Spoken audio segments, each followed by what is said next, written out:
नमस्कार मित्रांनो, शेतकरी ब्लॉगमध्ये आपलं स्वागत आहे मित्रांनो. तर तुम्ही पाहू शकता आपली बैलगाडी पूर्ण भरून घेतली मित्रांनो. तर आपण हे जे सुकलेले लाकडे आहेत ते आपण तिकडं आपलं नालं आहे, नाल्यामध्ये भरपूर होते आपले एवढे लाकडे पाहू शकता मित्रांनो, मोठमोठे लाकडे. तर ते खूप नाल्यामध्ये आपले असं सुकलेले लाकडं होते. तर ते आपण लाकडं तोडून घेतले आणि डायरेक्ट आपल्या बैलगाडीमध्ये भरून घेतले मित्रांनो. जे काही जेणेकरून आपल्याला स्वयंपाक करण्यासाठी लागत असतात हे आपले लाकडं. तर ही लाकडं आपण कायमस्वरूपी आपल्या स्वयंपाकासाठी लागत असते मित्रांनो. म्हणून आपण ओले पण तोडून ठेवले, ते पाहू शकतो तिकडं ओले पण तिकडे तोडून ठेवलेले आहेत, पाहू शकतो बॅकग्राऊंडला दिसत आहे. आणि असं मोठे झाडे आपले, तर आपण मोठे झाड नाही पण असे बारीक बारीक त्यांचे फांदे असतात, ते असं मोठे मोठे फांदे असतात. हे असं लिंबू वगैरे असतं, हा एवढा मोठा लिंब आहे, त्याच्या पण फांदे असतात. ते आपल्याला जे बारीक बारीक असतात ते आपण छाटून घेतो आणि आपल्याला ते लावून चुली आपल्याला जेवण बनवण्यासाठी लागतात लाकडं. ते लाकडावरती आपण स्वयंपाक बनवलं जातं आपल्या शेतकऱ्याचं. म्हणून आपण ते दरवर्षी असे जे फांदे असतात ते फांदे वगैरे काढून घेतो, कारण की ते फांद्यामुळे आपल्याला जे पीक असतो शेतामध्ये ते येत नाही व्यवस्थित, सावली असल्यामुळे त्याच्यात जास्त ऊन राहत नाही,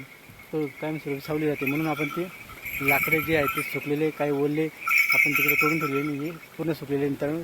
तर आपण ते आज बैलगाड्यामध्ये भरून घेऊन जातो आहे. आणि आपले बैल पाहू शकतो तुम्ही, असं निवांत एवढं मोठं झाड आहे, झाडाखाली निवांत आपण बांधून देतो आणि इथं राहतो. आणि इथं आपलं जे कामं असतं, आता सध्या काम तर आपलं लाकडं तोडायचंच काम चालू आहे, कारण की जोपर्यंत पाणी पडत नाही तोपर्यंत आपल्याला थोडं थोडं लाकडं तोडायचं काम चालू आहे मित्रांनो.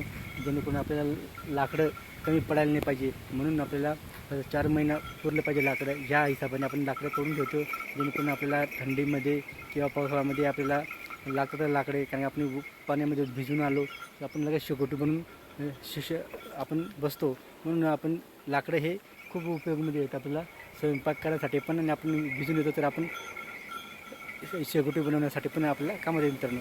तर अशा पद्धतीने आपले कामं आहेत ते भरपूर आहेत अजून. कारण की पण पाऊस जर पडला तर त्याचं दुप्पट तिप्पटचं काम वाढेल मित्रांनो.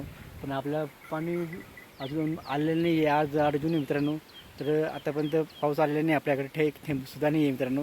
केव्हा येतो काय येतो तो बैलाच्या आपण त्यांना सांगू शकत नाही त्याच्या भरोसावर.